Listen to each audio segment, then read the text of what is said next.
Hei igjen. Nå, dere som var med på og så forrige filmen, så nok at jeg hadde lagt inn en fil på et USB-minne, og en fil på et SD-kort. Og dette SD-kortet, det er jo det som du kan bruke i din Cameo 1, altså den maskinen som har sånne knapper som den her har. Og USB-minne, den kan du bruke da i Cameo 2 eller 3. Så det jeg skal vise nå først er hvordan du gjør på denne Cameo 1. Og da tar du det der kortet. Dette her er også samme kort som du har til for eksempel kamera. Vanlig digitalkamera og sånt. Og i siden på maskinen her så kan du sette i kortet. Du bare trykker det litt hardt inn. Så hvis du klikker, så låser det der. Så går du til displayen. Nå har jeg allerede matet inn vinyl i min maskin. Og her ser du når jeg har satt i kortet nå, så står det SD card settings her. Og så står det unload. Så på unload står det et E, det er jo også enter om du vil ha materiale ut igjen. Og så har du en pauseknapp der det står SD card settings. Så du trykker på pauseknappen her nede. Altså under disse knappene her så har du en pauseknapp. Flytt den litt lenger ut her, så ser du den. Så trykker du på denne pauseknappen. Og da kommer det opp litt mer i menyen her oppe. Da står det select file. Det er altså velg fil. Eller none.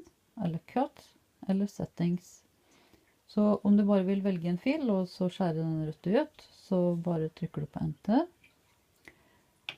Og none er jo ingenting. Cut, da kan du få altså skjæreinnstillinger. Nei, da kommer den bare å skjære ut med en gang. Og så har du settings. Og på settings her så kan du da for eksempel velge hvilket material du har. Du ser den lille prikken der, det er jo hvor du er akkurat nå. Og hva du kan velge. Nå trykker du på enter. Så tar du for eksempel select media og trykker på den. Så kan du velge her masse forskjellige material. Nå skal jeg ha på vinyl, for det er vinyl jeg skal skjære ut. Og så trykker den bare enter for å bekrefte. Og her kan du dessuten stille inn litt ekstra, sånn her hvor fort og du skal kjøre, og også masse rart sånt. Dette her er jo så du egentlig ikke behøver å gjøre noe med. Så kan du gå tilbake, det er den knappen. Og så gå tilbake en gang til. For jeg har valgt materialet. Og så kan du for eksempel skalere ned den her. Nå er jo den filen som ligger på kortet er jo... Den kommer til å bli skjært ut akkurat som det så ut når du hadde den i studio. Så om du kommer på at oi, den ble nok litt stor, så kan du gå inn på skala her. Og så kan du da lage den mindre. Den kanskje bare vil ha den halvparten så stor. Da går den ned til 50%, og så trykker du alltid enter for å bekrefte. Og så kan du her også velge hvor mange du vil ha. Her har jeg satt den på 1, og det er helt greit. Start point, det er jo om du skal skjære ut flere etter hverandre, sånn. Så kan du liksom skjære ut en, og så kan du ha en og en. Jeg skal bare gjøre det litt enkelt nå til å begynne med. Og bare ta select file. Det er også velg hvilken fil vi skal skjære ut. Og her kan man da, står det bare 2 rader, den har bare 2 rader, men du kan også bla nedover her, så ser du at det kommer masse greier her. Og der begynner det å komme opp og vise hvordan skjærfilene ser ut.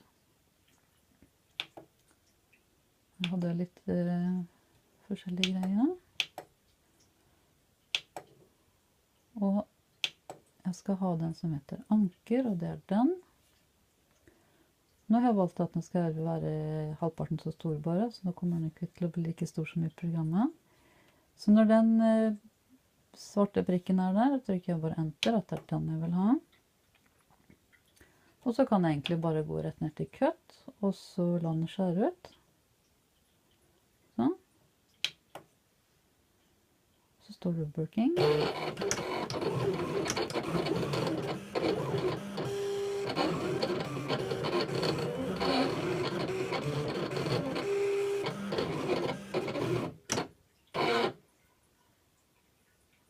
Så, der var den ferdig.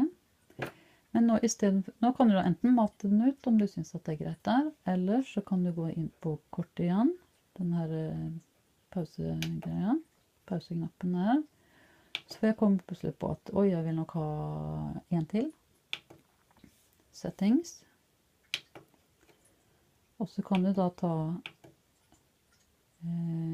start point.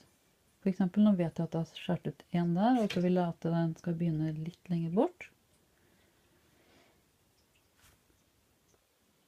Så, skal jeg få den litt lysere der bare.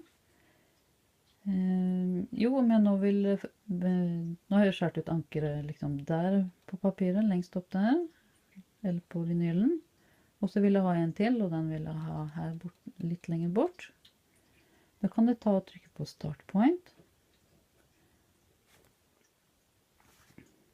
Start point, enter.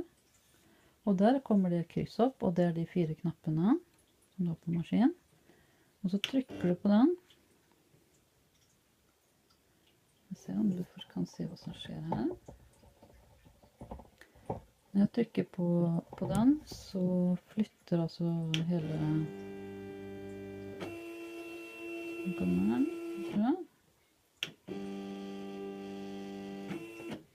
den her kan den da også flytte frem og tilbake og opp og ned litt, så når den begynner å skjære akkurat der den vil ha den. Når du er fornøyd, så trykker du enter. Der vil jeg ha den. Så, nå har vi valgt startpunkt, og så trykker du enter. Greit, eller så trykker du bare tilbake igjen. Trykk tilbake igjen. Back. Og så tilbake opp til cut. I want this to cut. Så, og så skjærer han inn til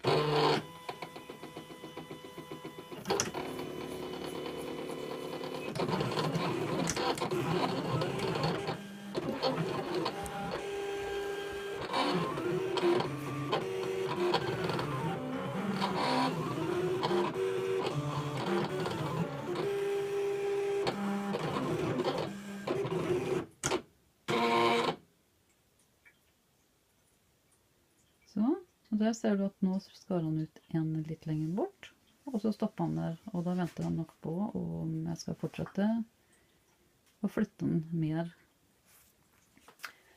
Så det er egentlig det du bør gjøre. Om du vil skjære ut fra kortet, så det er veldig greit om du ikke har PC-en i samme rommet som skjermmaskin for eksempel.